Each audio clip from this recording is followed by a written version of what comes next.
Okay, everybody, it's time for episode 4 of History Lessons. Okay, we're going to continue with our content about Hitler's rule. As usual, here are my reminder slides. Imagine me nagging you in class, make sure you have your notes. And you're on the correct page, writing materials, lighting, chair, seat. And also friendly reminder to do your push-ups, everybody. Or whatever other exercise, skipping rope, burpees, anything. Stand up and move and stop playing your games. Get some blood flowing into your brain. Okay. Anyway, let's go. We are getting through most of Hitler's rule, so now we want to continue talking about social impact. Okay, we talked about political, we talked about economic impact. Now we are talking about social impact. And the last lesson, we covered propaganda and censorship, along with the rise of the secret police, and that had the overall effect on German society, whether you are German, non-German, foreigner, whether you're male, female, regardless of your beliefs, propaganda and censorship, as well as the presence of the SS, the Gestapo, it will affect you.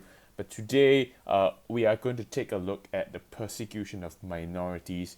Minorities meaning people like the Jews, the Gypsies, okay, anybody with a non-straight sexual orientation, even the terminally ill, considered minorities, okay, as opposed to Aryans, okay.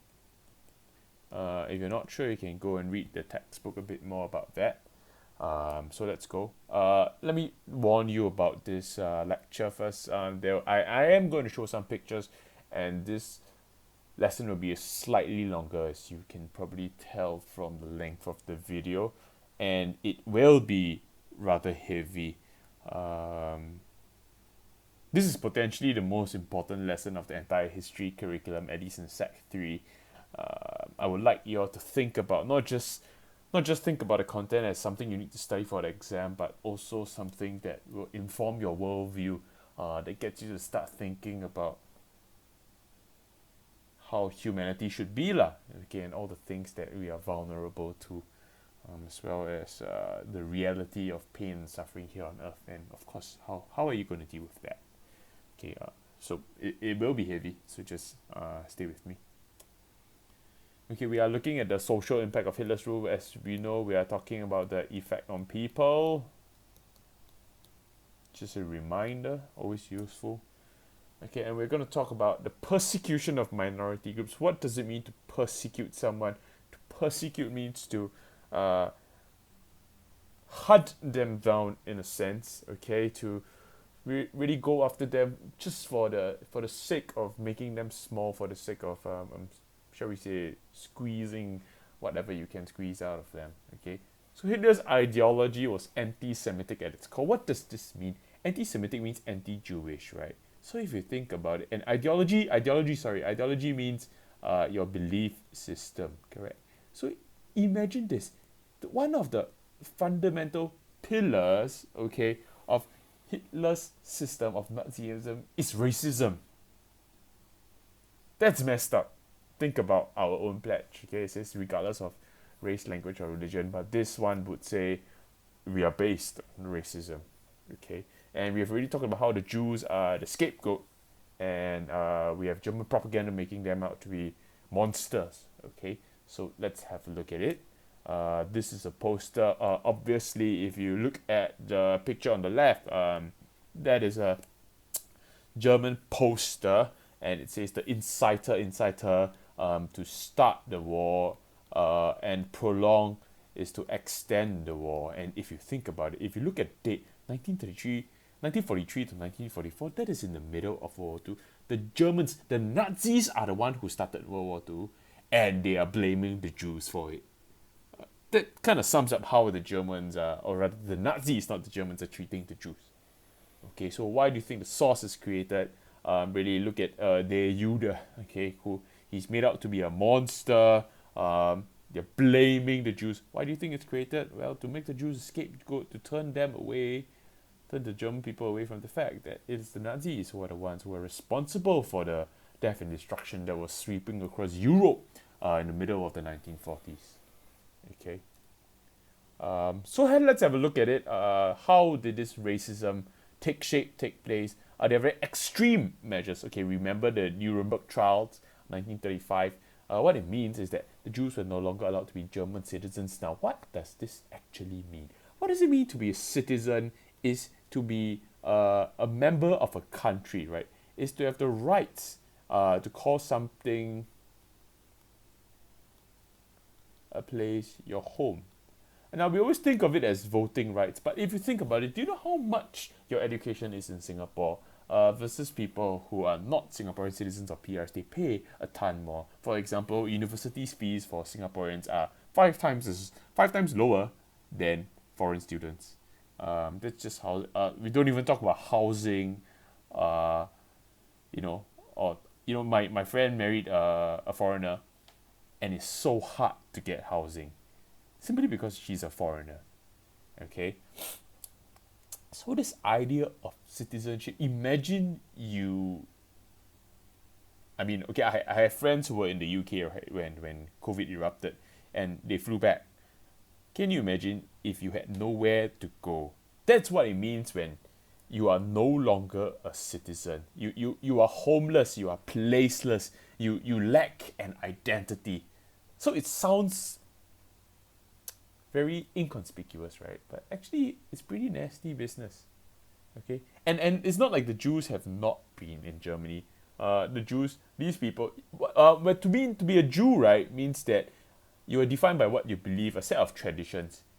There are German Jews, just as there are American Jews, Russian Jews, so on and so forth. Okay, so they might have been living in Germany for, say, like 100-ish, 200 years, and now you tell me that I'm not German. What do you mean? Okay, so firstly, their personhood of being a citizen is removed. Then we have this thing called Kristallnacht. Okay, Kristallnacht, obviously crystal, because it is the night of broken glass. Because the day after they woke up after Kristallnacht, basically the entire floor is covered in glass. And why? Because all of the homes were destroyed. All the shop houses, all the glass windows were broken. Okay. Later I'll show you a picture about it. And probably the greatest crime is the Holocaust. Okay, so when I say manifest, it means to make concrete. That's a word you should Google. Okay, I'll talk a little bit more about the Holocaust. So Hitler, right, because he blames everything on the Jews. Okay, he says that the Jews are the reason for all of Germany's problems. And since there are problems, we need a solution. Can you imagine? His solution is racism. Actually, if you think about it, that is not that uncommon, isn't it? This is how it's called xenophobia, right? Xeno being phobia being fear, and xenos meaning alien. Instead of making us pay attention to what is really the threat, we look at the outsider and blame everything on the outsider.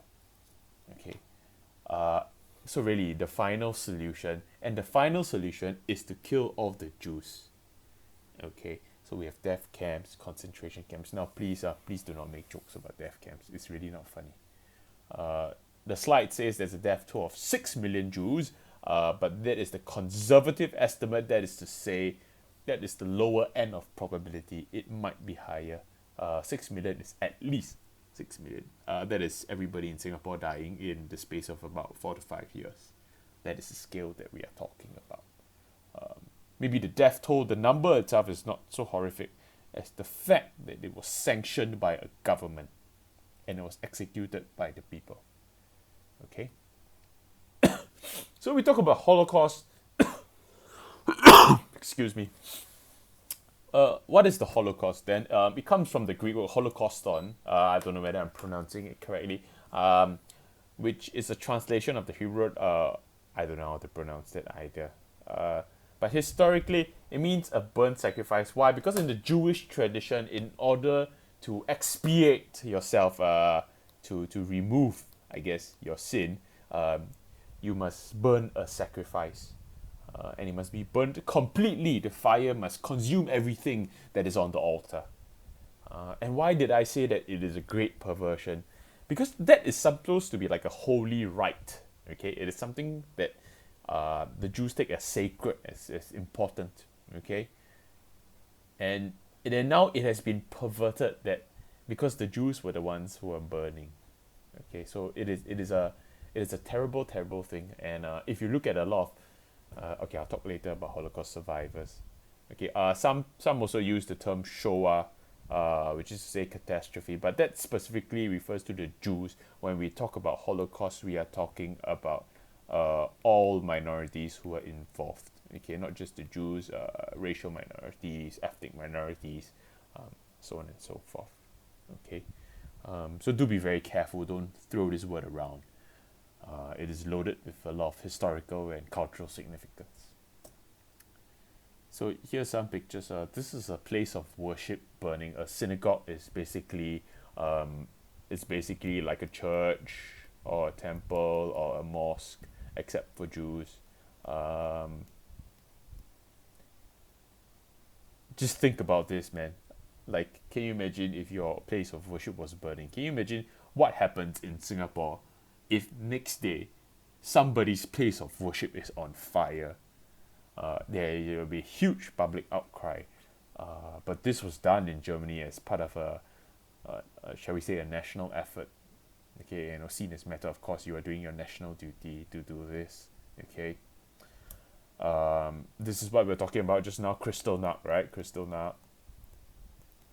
The year is 1938, and they vandalized the storefront. So basically, they tape it up and they put the Star of David, this is the Star of David.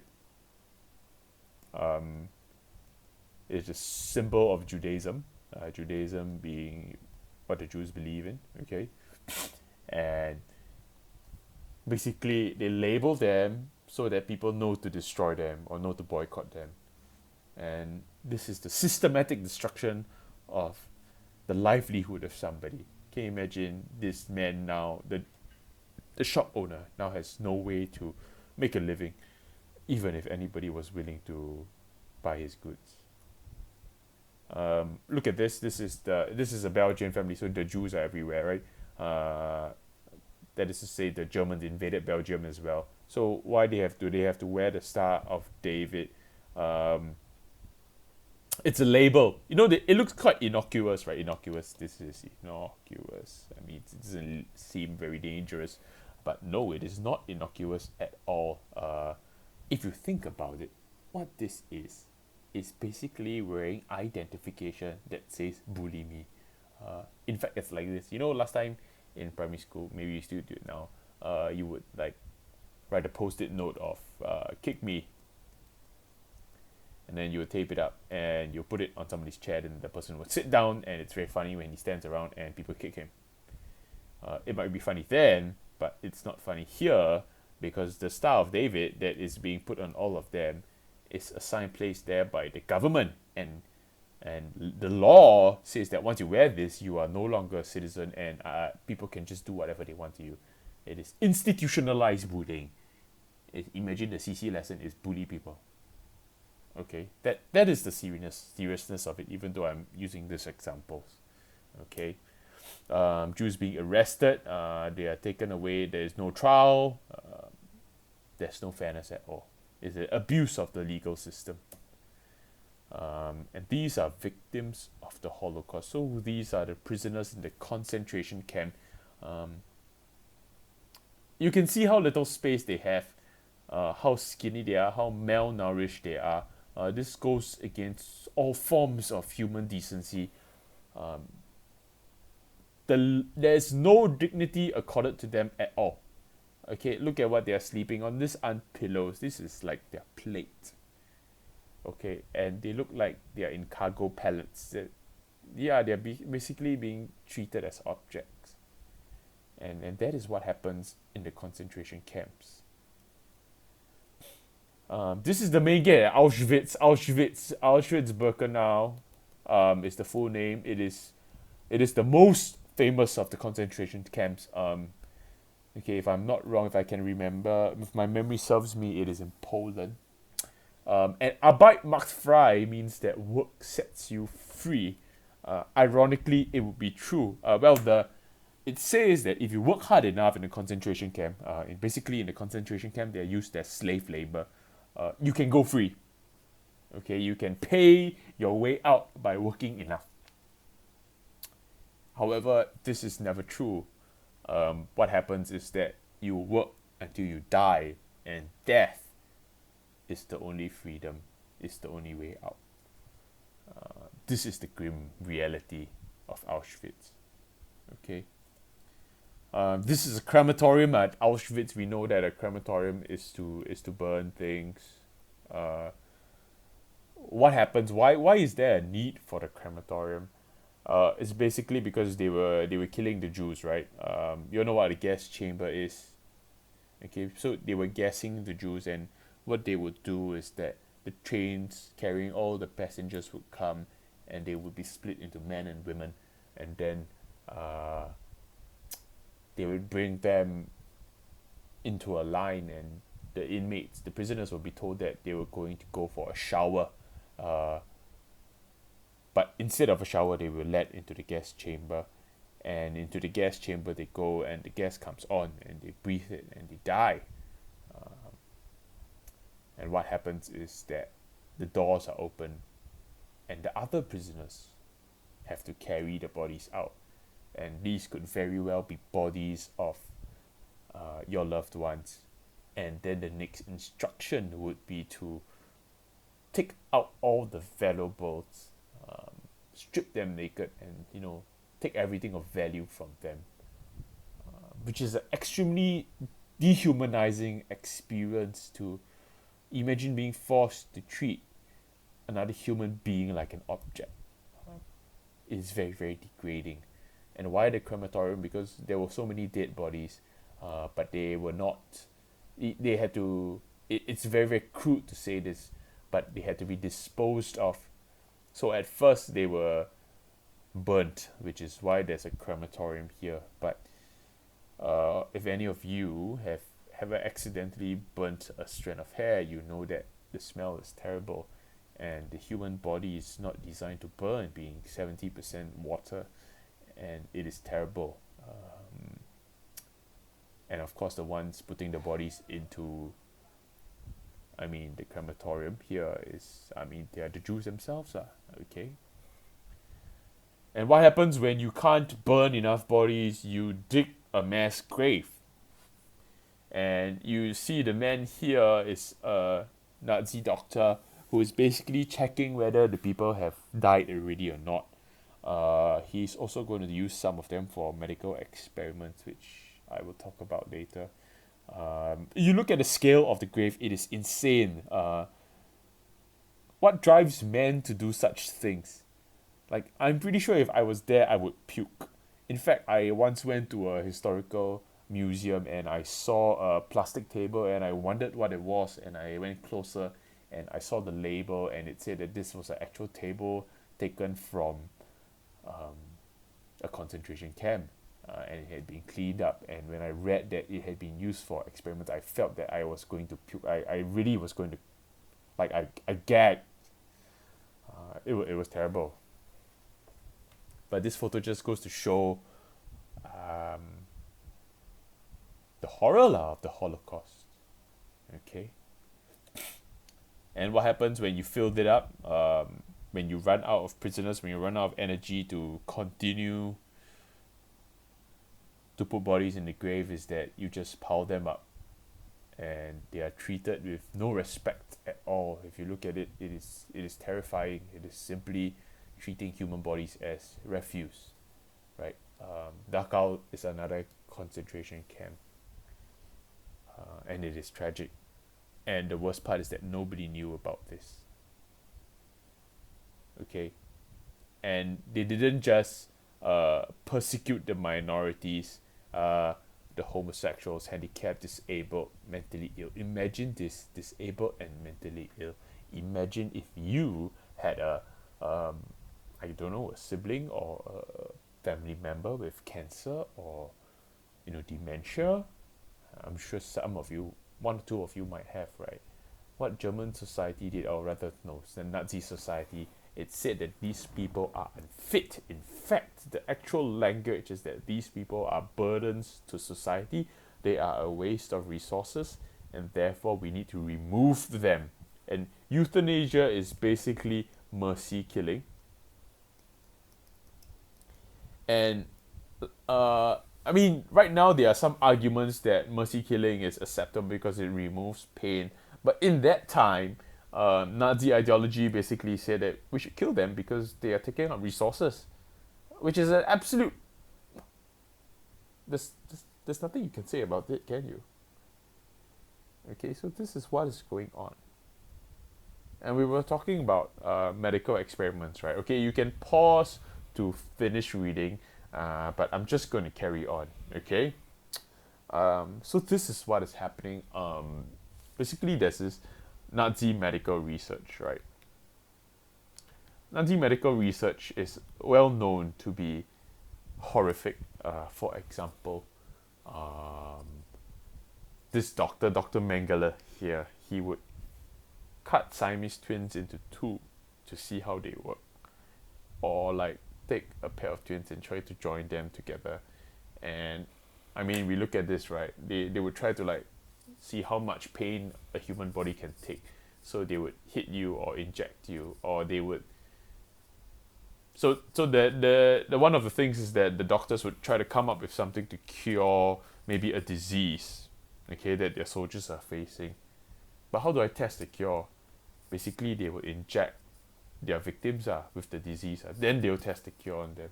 They use them like lab rats.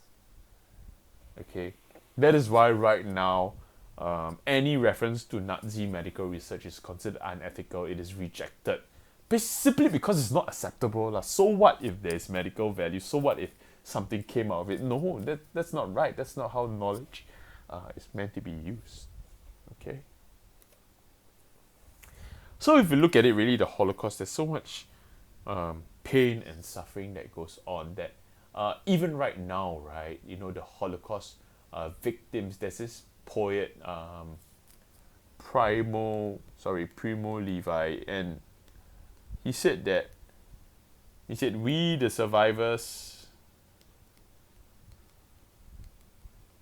of the Holocaust, are not the real victims. Why? Because he's saying that even though I lived through a concentration camp, that is not the full experience of what it meant, and that is part of the tension, you know. He feels that even as a poet who is bound to record the experiences of the Holocaust, he can't do it because he cannot give full voice to the dead. Okay? And what happens with a lot of these people is that they get caught up with survivor's guilt. Okay, I'm not saying that there aren't people who are able to cope with it well. There are. Okay, but not everybody can, right? And so, for example, there's this man called Primo Levi. He committed suicide because he couldn't cope with the guilt. Speaking of that, I just remember another lady called Corrie ten Boom. I will post a story on the Google Classroom in case you are not in my class. Then you can Google this lady, Corrie ten Boom. Okay? Corrie, not Connie. Sorry, handwriting. Okay? So the conclusion really, the persecution of the Jews, the Holocaust is a terrible stain on human history. I do not write this as an exaggeration. I write this as a fact. It is a dark stain on the history of the human race. Okay.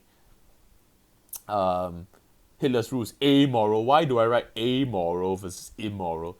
Immoral suggests that I am not moral. For me to be not moral suggests that at least I know what is good or bad.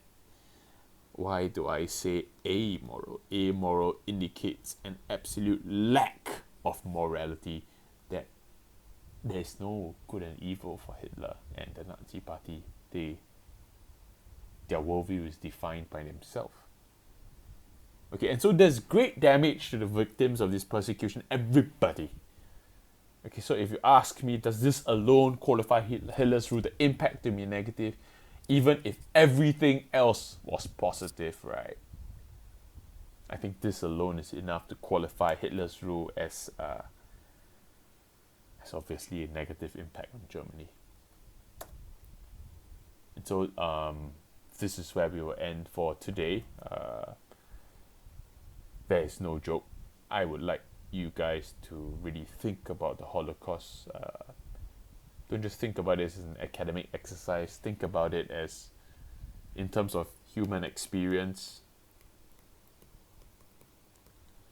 You know, we know that Hitler is a monster, but how about the other people? You know, if you were a Nazi guard, if you were a German soldier in the concentration camp, and you were told to gas these people, what would you do? Or if you were a German citizen living in Berlin, you know, and you know that these things are going on, or you heard a rumor, what would you do? Okay, it gets us to think about how do we as people react to things like pain and suffering. Okay,